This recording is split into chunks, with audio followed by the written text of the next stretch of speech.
你有没有过这样的经历？深夜，你突然意识到自己正在做梦，周围的世界开始变得虚幻而不真实，墙壁像融化的蜡一样弯曲，天空可以随意变换颜色。但最奇妙的是，你清楚地知道，这一切都不是真的，你只是在一个梦境里。此刻，你获得了掌控梦境的钥匙。这就是我们今天要聊的话题——清醒梦。你可能会说，这不就是做梦吗？谁都会做梦啊。但清醒梦和普通梦境有一个本质的区别。在清醒梦里，你是清醒的，你知道自己正在做梦，你甚至可以决定梦境的发展方向。这种奇妙的体验，全世界有大约20%的人曾经经历过。你有过清醒梦吗？在深入了解之前，让我们先弄清楚一个概念：清醒梦到底是什么？清醒梦，英文叫 Lucid Dream。这个词最早是由荷兰医生弗雷德里克·范伊登在1913年提出的，但人类对清醒梦的认识却要追溯到更久远的年代。公元前2000年左右，古埃及人就有了关于清醒梦的记载。他们认为，清醒梦是灵魂暂时离开身体，进入另一个世界的体验。在古希腊时期，哲学家亚里士多德曾经描述过他从梦中醒来，意识到自己正在做梦的经历。而释迦牟尼在菩提树下的开悟，据说也是通过清醒梦的方式获得了对宇宙真相的领悟。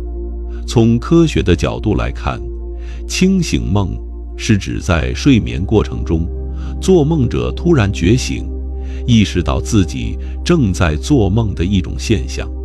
在这个状态下，做梦者通常能够保持身体的休息状态，同时维持一定的意识清醒。这种状态下的梦境往往异常清晰、真实，甚至比现实生活还要生动。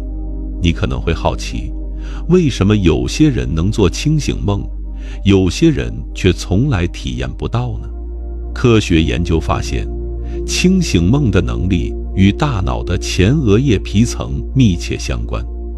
这个区域负责我们的自我意识、逻辑思考和决策能力。在普通梦境中，前额叶皮层是休眠的，所以我们在梦里通常不会意识到自己在做梦。但在某些情况下，这个区域会部分觉醒，让我们获得清醒的状态。有趣的是，清醒梦多发生在睡眠的后半段，也就是快速眼动、睡眠期加长的阶段。这意味着，如果你在凌晨时分突然醒来，然后再次入睡，就更有可能进入清醒梦的状态。还有一个有趣的发现，清醒梦者在梦境中说话，往往只能发出模糊的噪音，很少能说出完整的句子。这是因为控制语言的布罗卡区在梦中是不活跃的。但与此同时，清醒梦者可以正常地看到事物，这意味着视觉皮层在梦中仍然保持活跃。现在，让我们深入了解一下清醒梦背后的科学机制。要理解清醒梦，我们首先需要了解睡眠的基本结构。人的睡眠分为2个主要阶段：非快速眼动睡眠和快速眼动睡眠。非快速眼动睡眠又分为4个阶段，从浅睡到深睡。而快速眼动睡眠是我们产生梦境的主要阶段。在一个完整的睡眠周期中，我们大约会经历4到5次快速眼动睡眠。每次快速眼动睡眠的时间会逐渐延长，从最初的几分钟到最后的40分钟，甚至更长。这就解释了为什么我们在清晨醒来时往往能更清楚地记得自己的梦。那么，清醒梦是在什么时候发生的呢？科学家通过脑电图研究发现，在清醒梦发生的时候，大脑会呈现出一种独特的混合状态，负责视觉和运动的大脑区域非常活跃。这解释了为什么梦境如此生动。我们可以看到画面，可以在梦中移动，但与此同时，前额叶皮层也呈现出清醒状态下的特征。这个区域负责自我意识和原认知，也就是思考自己思考的能力。正是因为前额叶皮层的激活，我们才能意识到自己正在做梦。更有趣的是，在清醒梦期间，大脑的背外侧前额叶皮层会特别活跃，这个区域与规划和决策有关。清醒梦者能够控制梦境，很可能就是依赖这个区域的功能。德国睡眠研究员乌尔里希·瓦尔纳进行了一项经典实验，他让清醒梦者在梦中做出预定的眼部动作，向左看2下，向右看2下。同时，实验人员监测他们的眼动，结果发现，梦境中的眼动与真实的身体眼动完美同步。这项实验有力地证明了清醒梦的真实性，也揭示了梦境中身体与意识之间的奇妙联系。清醒梦还与另一种现象密切相关，睡眠瘫痪。很多人可能有过这样的经历，刚刚入睡或即将醒来时，突然意识到自己无法动弹，仿佛有一只无形的手按住了胸口，甚至有人看到模糊的影子在房间里移动。这种体验非常可怕，令人窒息。这就是睡眠瘫痪。从科学角度来说，睡眠瘫痪发生在我们进入睡眠或从睡眠中醒来的过渡时期。在这个时刻，大脑已经部分清醒，但身体的肌肉还处于睡眠麻痹状态，以防止我们把梦境付诸行动。这本来是一种保护机制，但如果意识觉醒得太快，我们就会经历那种可怕的感觉，清醒却无法动弹。有趣的是，睡眠瘫痪和清醒梦之间存在着天然的连接。经常体验睡眠瘫痪的人，也更有可能经历清醒梦。两者都涉及到意识与身体之间的断联状态。有研究认为，古代关于鬼压床的传说，可能就是睡眠瘫痪体验的文化解读。在不同的文化中，人们用不同的超自然故事来解释这种神秘的体验。说了这么多，你一定很想知道，怎样才能做清醒梦呢？好消息是，清醒梦是可以学习的。全球有数以百万计的人通过练习，掌握了进入清醒梦的技巧。今天，我将为你介绍几种最有效的方法。第一种方法叫做限时检验，这是一种从根本上改变你生活方式的方法。具体来说，你需要养成在一天中多次停下来，问自己“我现在是在做梦吗”的习惯。怎么检查呢？你可以尝试用手指穿过手掌在梦中，这个动作往往是可行的。你也可以看看时钟或文字，然后移开视线，再看一次。梦中的人物和物体通常会不断变化，这叫做梦境不稳定。通过反复练习，这种习惯会延伸到梦中。某一天，当你真的在做梦时，你会自动进行限时检验，然后突然意识到，哦，我正在做梦。这种方法需要坚持练习。刚开始的时候，你可能一天只记得做几次检查，但只要你坚持下去，慢慢的就会形成本能。第二种方法是清醒梦记忆诱导技巧，简称 MELDT。这种方法是由心理学家拉塞尔·胡斯特在1980年代开发的。它的核心步骤是在入睡前进行冥想，暗示自己今晚我会意识到我在做梦。具体操作是躺在床上放松身体，然后缓慢地重复。这样的话，我会意识到我正在做梦。当我做梦的时候，我会记得这是梦，同时在脑海中想象自己正在做梦，清楚地看到梦中的场景和自己意识到梦境的那一刻。这种暗示会在你的潜意识中留下印记，增加你在梦中觉醒的概率。第三种方法是清醒转换，也叫 WBTB。这种方法利用了清醒梦多发生在睡眠后半段的特点。具体步骤是设置一个闹钟，在入睡后大约4到6个小时醒来，然后保持清醒15到30分钟。在这段清醒时间里，你可以阅读关于清醒梦的资料，或者简单的在脑海中回想清醒梦的概念，然后再回去睡觉。同时保持我会意识到我在做梦的暗示。由于你是在一个睡眠周期中间醒来，重新入睡后会直接进入快速眼动睡眠阶段。这个阶段本身梦境就较为强烈，加上之前的暗示和清醒期的影响，进入清醒梦的概率会大大提高。这种方法的效果非常显著。研究显示，单独使用 WBTB 技术，清醒梦的发生率就能从大约20%提升到40%以上。第四种方法是冥想和梦境瑜伽，这来源于古老的藏传佛教传统。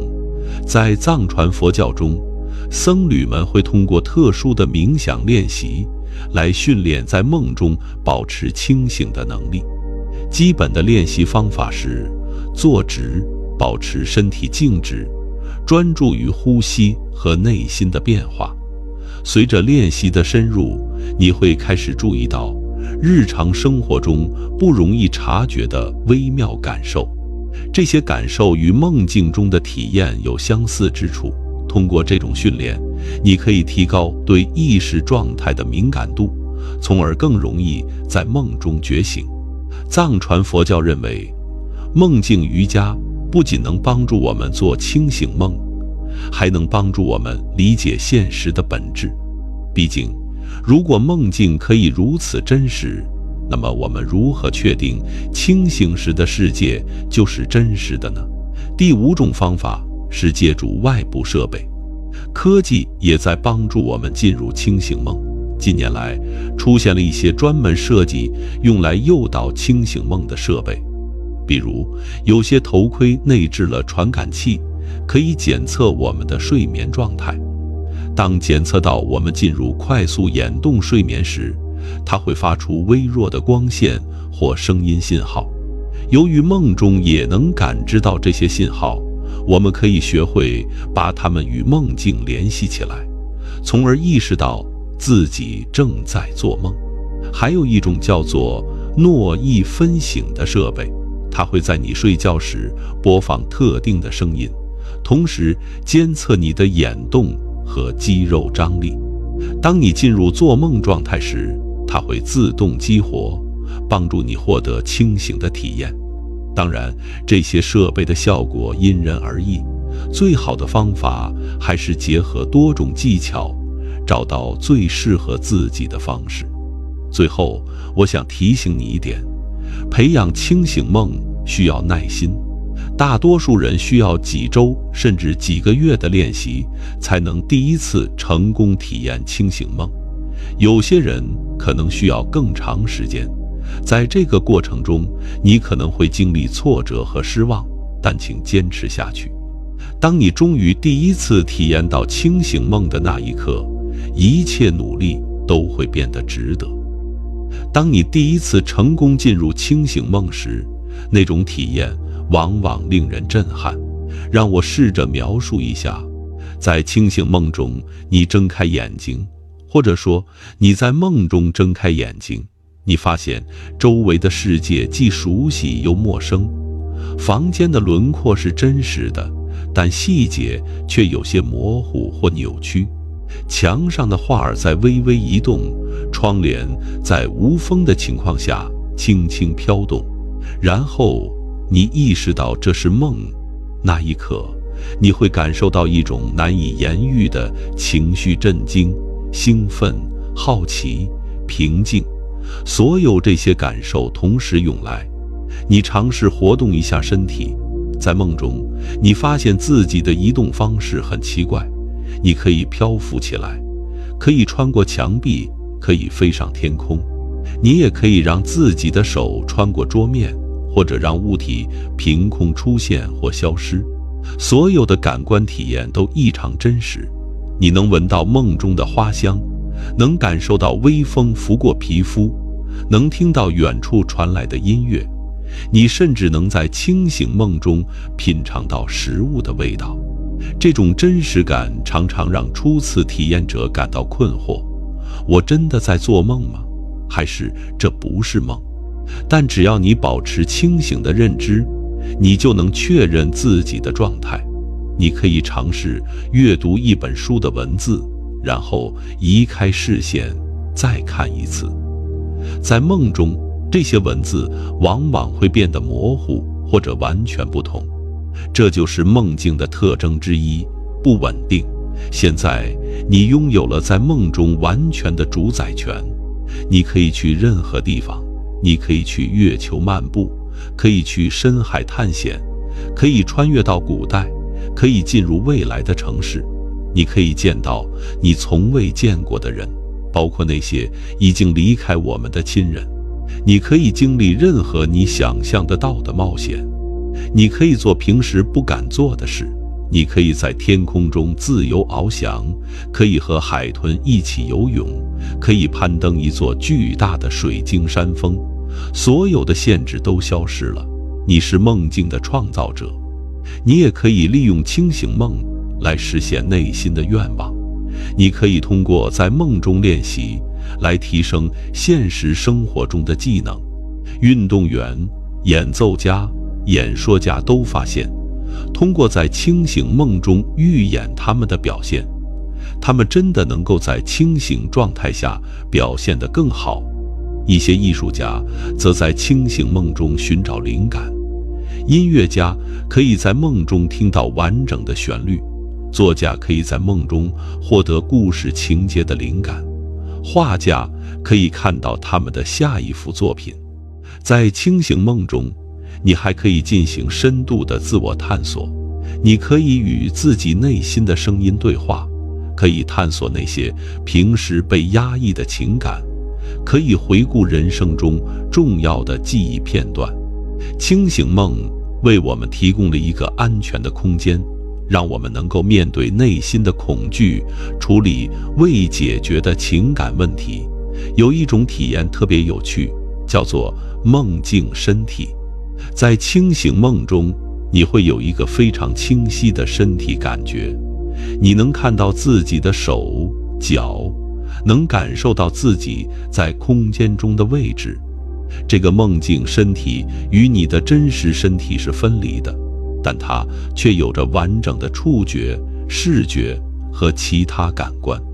有些人在清醒梦中会刻意去看镜子中的自己，你会发现镜中的映像往往是扭曲的，或者根本不是你的脸。这是梦境特有的现象，也提醒我们，梦境世界遵循的是它自己的规则。在清醒梦的后期，你可能会注意到梦境开始变得不稳定，这不是你的错误，这是梦境的本质。梦境不会永远持续下去，它最终会崩塌。也许你正在飞，突然感觉到一股力量把你往下拉；也许你正在和人交谈，对方的脸开始模糊；也许整个场景突然像电视信号中断一样闪过雪花或静态，这就是清醒梦即将结束的信号。如果你想让梦境持续更久，你可以尝试一些技巧，比如不要过于激动，强烈的情绪会让梦境不稳定。你可以尝试摩擦双手，这个动作可以帮助你保持稳定。你也可以简单的接受梦境的变化，看看它会变成什么样子。当梦境最终消散时，你通常会从梦中醒来，睁开眼，清晨的阳光洒进房间，一切似乎都恢复了正常。但你知道，在过去的几分钟里，你经历了一次非凡的旅程。清醒梦不仅仅是一种奇妙的体验，它还具有实际的益处。首先，清醒梦被广泛应用于克服噩梦。很多人被反复出现的噩梦困扰，这严重影响了他们的睡眠质量和心理健康。在清醒梦中，噩梦制造者可以利用清醒的认知来面对和处理恐惧。他们不再是被动的受害者，而是主动的参与者。想象一下，你正在做一个可怕的噩梦，有人在追你。在普通梦中，你只能一直逃跑，但在清醒梦中，你可以停下来，转身面对追赶者，询问他们想要什么。你甚至可以让他们变成无害的形象，或者改变整个场景，让它变成温馨的画面。这种方法叫做梦境转化，是治疗师常用的技巧。研究表明，通过这种方法，很多人都成功地减少了噩梦的频率和强度。清醒梦也被用于提升技能和表演。我们已经提到，运动员可以使用清醒梦来练习比赛，音乐家可以用它来练习演奏。这不是偷懒。研究表明，在清醒梦中进行的心理练习真的能够提升实际表现。原理在于，即使在梦中，大脑也会激活与真实行为相同的神经通路。当你在梦中演奏钢琴时，你的大脑正在练习演奏的技能。这种练习不会像真实练习那样带来肌肉疲劳，但同样可以强化神经连接。创意工作者也发现，清醒梦是灵感的源泉。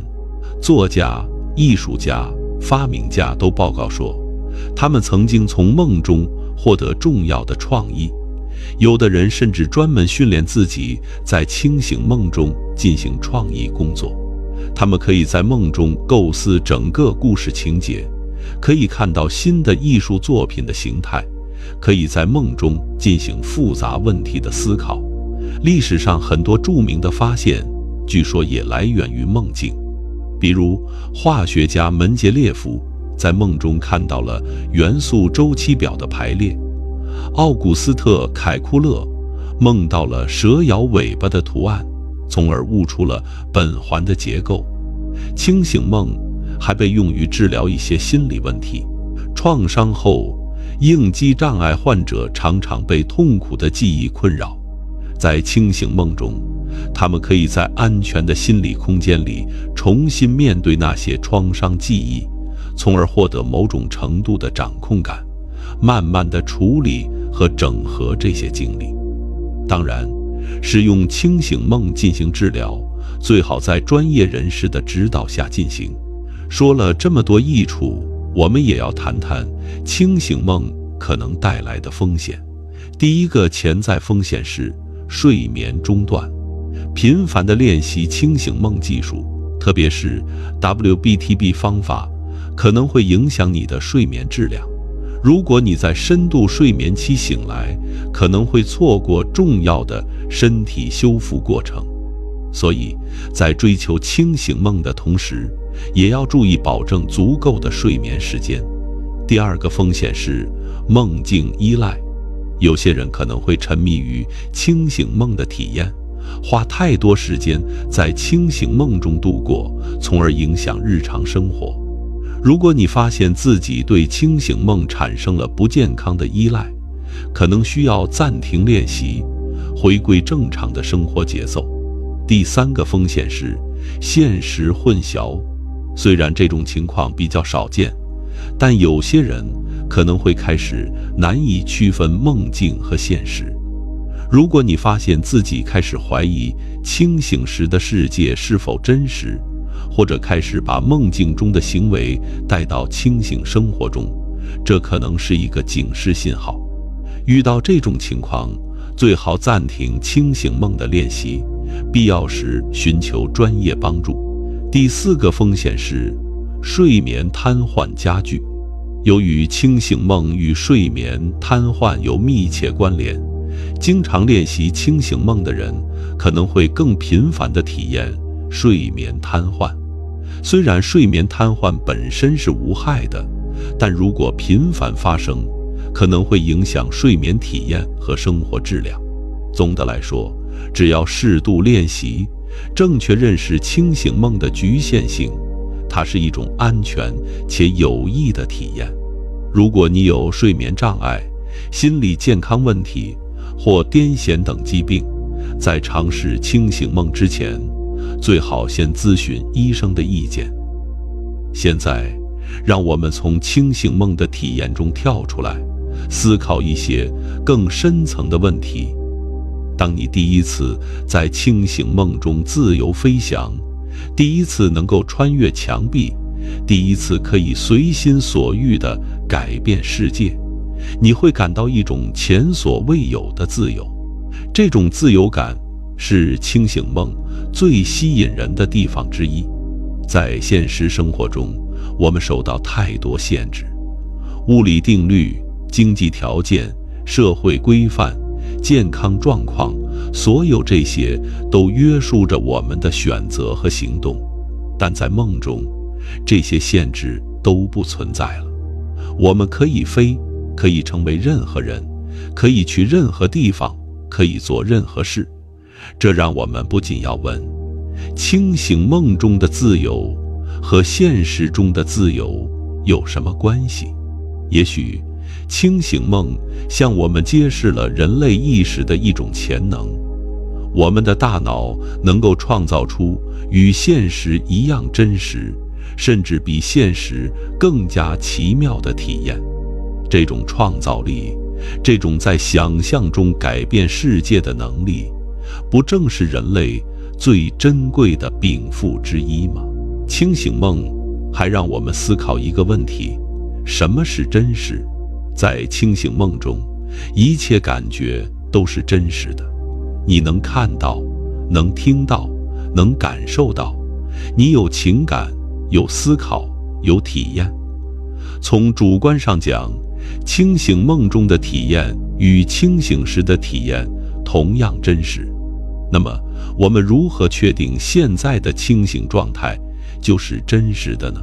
也许我们所谓的现实，也不过是另一种梦境，一种所有参与者共同参与、共同遵循规则的梦境。我们的大脑创造了清醒世界的感知，就像它创造了梦中的世界一样。古希腊哲学家柏拉图就曾提出著名的洞穴隐喻，他假设人类就像被锁在洞穴中的囚徒，只能看到墙上的影子，却把影子当作真实的世界。也许清醒梦正是让我们瞥见了这个真相的机会。当然，这并不是说我们应该放弃对现实的关注，即使梦境再奇妙，我们仍然需要在清醒世界中生活、工作、与人相处。但清醒梦可以帮助我们获得一种新的视角，让我们意识到我们对世界的感知是有限的。我们习以为常的现实，可能只是众多可能性中的一种。在清醒梦中，我们还面临着一个道德问题：梦中的行为会影响我们吗？有一种观点认为，梦境中的行为和选择，在某种意义上是真实的。在梦中伤害他人，即使是虚构的角色，也可能在我们的潜意识中留下痕迹。清醒梦者常常报告说，他们会在梦中感受到强烈的道德责任。因此，很多清醒梦的修行者会在梦中保持与清醒时相同的道德标准。他们不会在梦中伤害他人，不会做出他们清醒时不会做的选择。这听起来可能有些极端，但这种态度反映了一种对意识的尊重。无论在什么状态下，我们的行为都是我们自己的选择。从更广的角度看，清醒梦提醒我们一个重要的道理：我们是自己内心世界的主宰。在我们的内心深处，有无限的创造力，有无尽的潜能，有我们从未探索过的领域。清醒梦给了我们一扇窥视这些深处的窗口。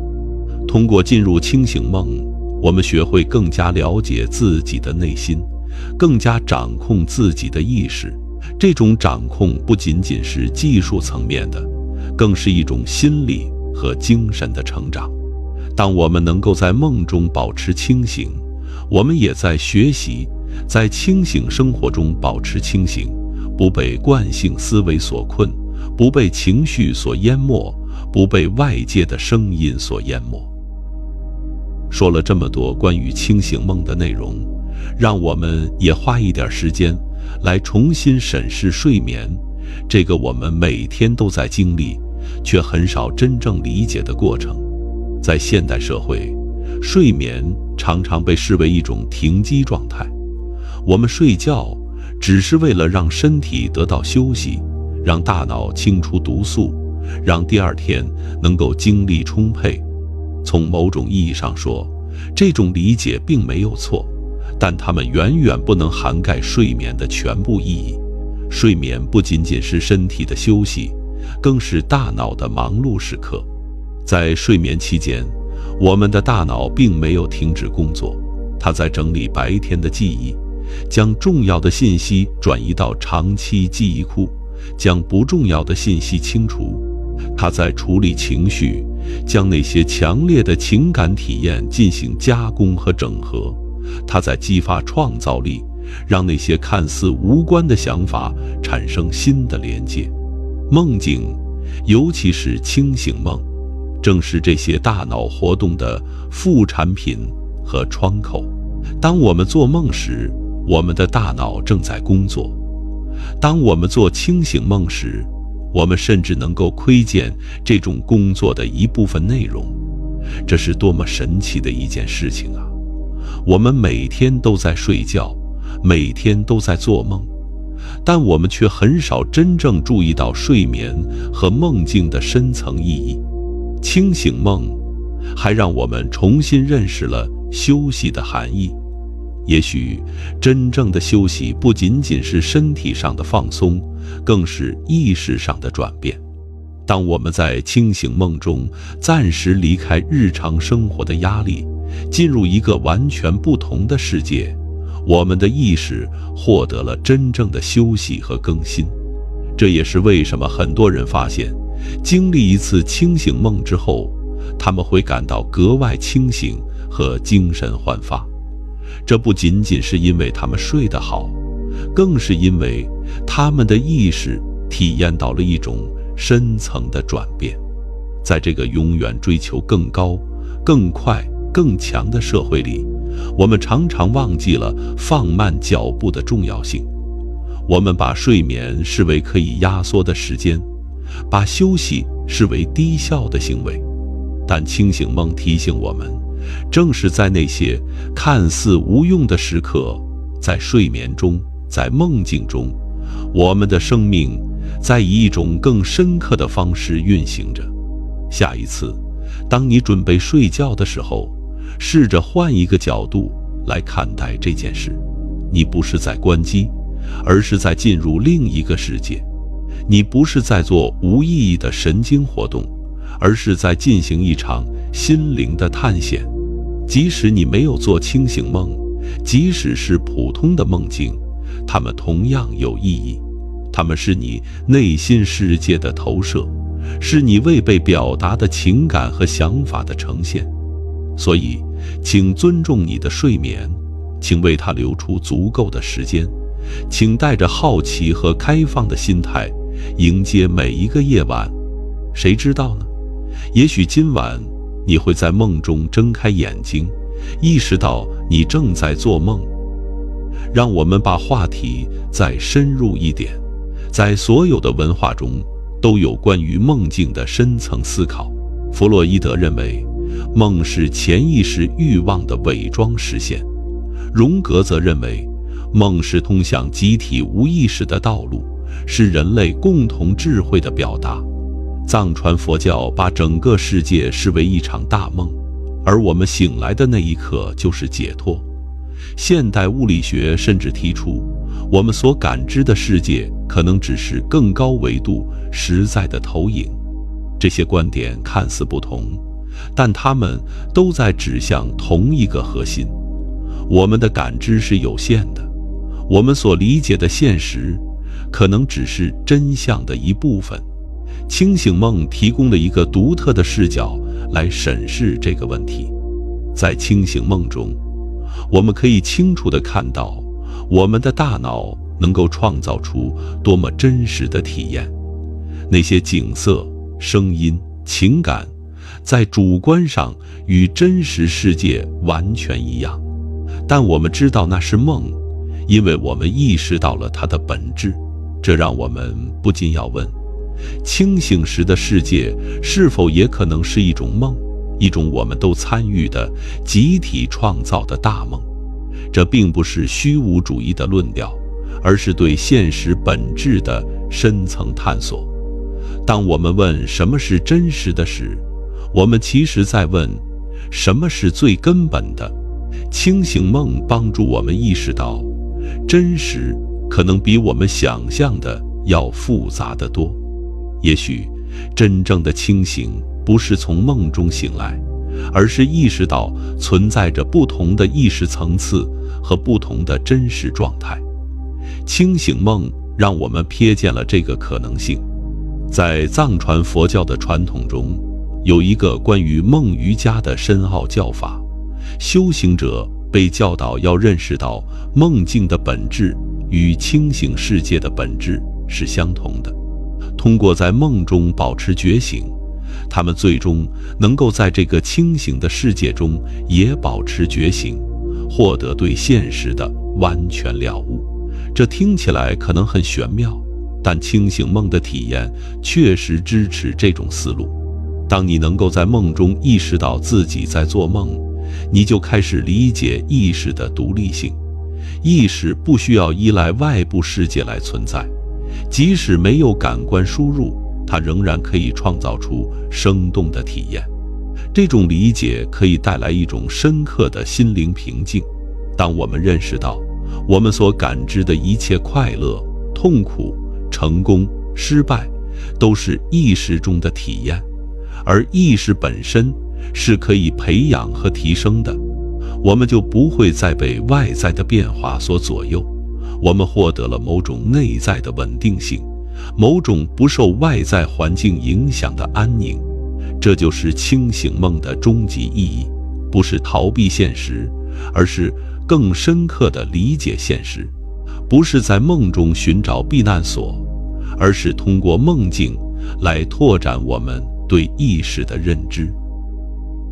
无论你是否曾经体验过清醒梦，我都希望今天的内容能够让你对睡眠和梦境有一个新的认识。下次当你躺下准备睡觉的时候，试着放下对明天要做的事情的担忧，放下今天还未解决的烦心事，把睡眠当作一次心灵的旅程，带着好奇和期待去迎接即将到来的梦境。也许你会做一个普通的梦，也许你会经历一次清醒梦。无论是哪种情况，都是你内心世界的真实表达，都是值得被尊重和欣赏的体验。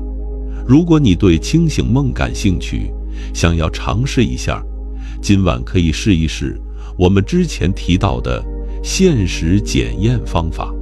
在白天的时候，多问自己几次：我现在是在做梦吗？试着让你的意识保持警觉，但请记住，不要带着必须成功的执念。清醒梦是一种自然发生的体验，你越是放松，越是顺其自然，它就越有可能出现。就像你要等待一朵花自然开放，而不是强行把它掰开。现在，让我们准备进入睡眠，深呼吸，放松你的身体，让你的思绪慢慢平静下来，让今天的声音、画面、知识都沉淀下来，变成你内在的一部分。闭上眼睛，感受黑暗温柔地包裹着你，感受床铺支撑着你的重量，感受被子带来的温暖，感受自己的呼吸，一呼一吸，自然而然。如果有一个温柔的梦在等你，那就让它温柔地拥抱你；如果有一个奇妙的冒险在等你，那就勇敢地踏上旅程。如果有那么一刻，你意识到自己在做梦，那就微笑吧，因为你发现了生命中最神奇的秘密之一。我们在这个世界上醒着的时间已经够多了，现在让梦带你去那些醒着时去不了的地方。愿你有一个美好的夜晚，愿你的梦境充满奇迹。晚安。